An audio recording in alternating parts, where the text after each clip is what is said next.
As we surpass the furthest distance humans have ever traveled from planet Earth, we do so in honoring the extraordinary efforts and feats of our predecessors in human space exploration. We will continue our journey even further into space before Mother Earth succeeds in pulling us back to everything we hold dear. But we, most importantly, choose this moment to challenge this generation and the next to make sure that this record is not long-lived. These are the words of astronaut Jeremy Hansen, one of the 4 humans who just completed a historic trip around the moon.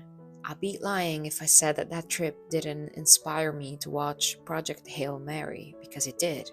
I stayed up literally glued to the computer to see what was up with the Artemis crew, and I wanted more.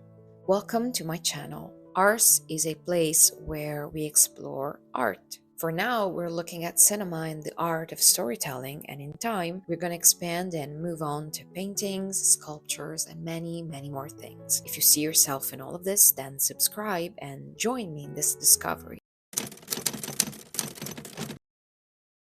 Project Hail Mary is the kind of movie that I haven't seen in a long time. It's a fresh and fun movie. One of the biggest problems I have with cinema today is that every story is almost scared to do 2 things.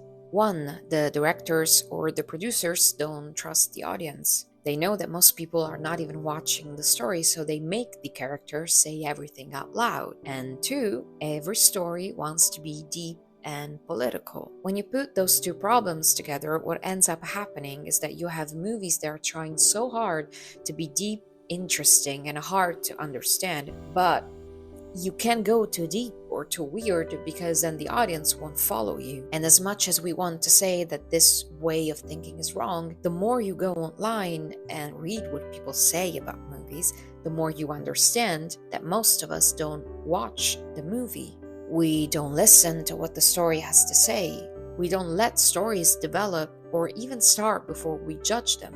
Most of us look at our phones and only look up at the screen when we hear something interesting. We are starting to become sleeping creatures that just wants to scroll and get those few seconds of entertainment. That being said, I went into this film needing to feel the beauty of space and the honest experience of being a human in space. Say what you want about NASA and the whole moon trip, but I missed seeing something so profoundly beautiful on my phone or on the news. This film gave me exactly what I wanted. It didn't try to be interstellar, it wasn't written to be deep and hard to get. It's a fun, lighthearted story that looks at us humans and what we can do when we put our minds to it.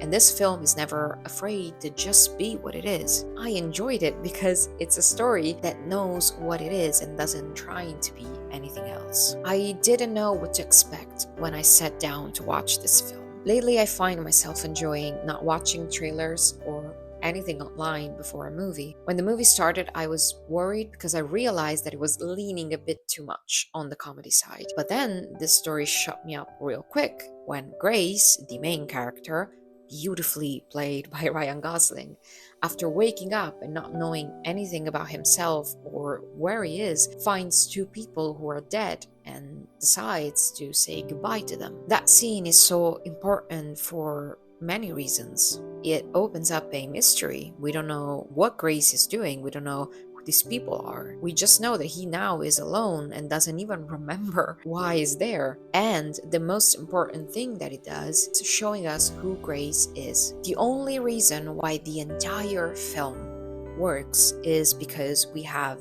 this moment. Many people would have just gotten rid of the bodies. Others would have been respectful while doing it. But Grace decides to say goodbye to them almost with a proper funeral. He didn't have to do it, but he does it anyway. We now know who we have in front of us, and it's such a beautiful way to let us understand who this character is.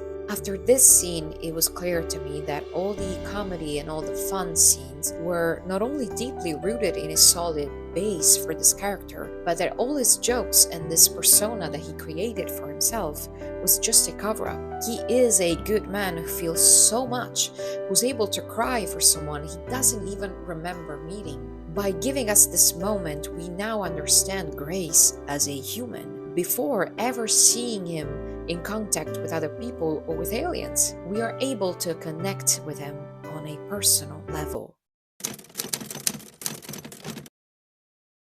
The story is pretty simple. The sun is dying because there is a line, the Petrova line, that connects it to Venus.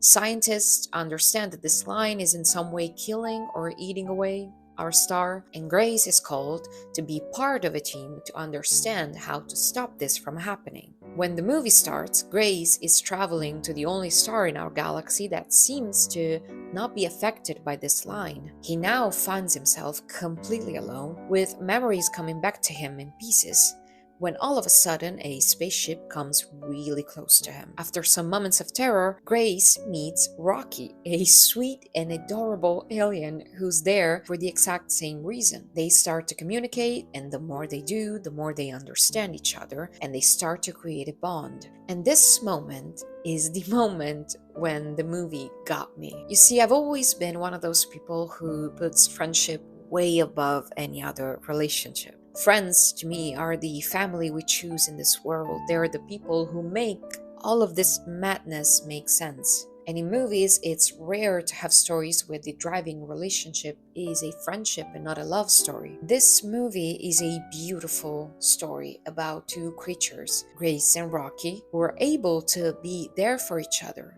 fight for each other, and save each other. The whole saving our solar system plot is well developed, but it's not the main point. This isn't a story about science. It's a close look at the power of friendship and the limits we're able to reach just to save our friend. Grace and Rocky create a bond so strong that in the end, after realizing why this star doesn't seem to be affected by this disease, they decide to live together. Grace understands that he doesn't really have anyone on Earth, but now he has Rocky. When I got out of the theater, this movie stayed with me for some time.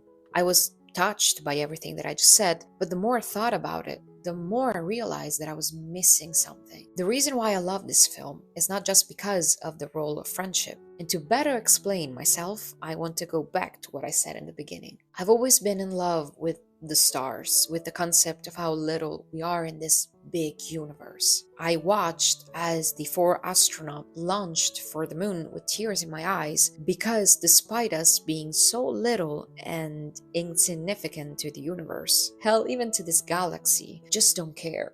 We keep pushing, we keep dreaming every time we look at the stars or the moon. This is one of the reasons why I watch the Artemis trip with so much joy, but also because we live in weird times. We are creating a society where the most incompetent person gets to the top, where we seem to have lost the trust and the joy we once had looking at our future. It was so beautiful and touching seeing someone experience something so out of this world with the joy of a child. It was a breath of fresh air looking at four competent people doing their job while always praising the team. Project Hail Mary is a beautiful film because it shows us how beautiful it is to be human, to dream, to try the impossible, but also how hard it is to make it without someone next to you that you can call home. Let's keep looking at the stars and dreaming.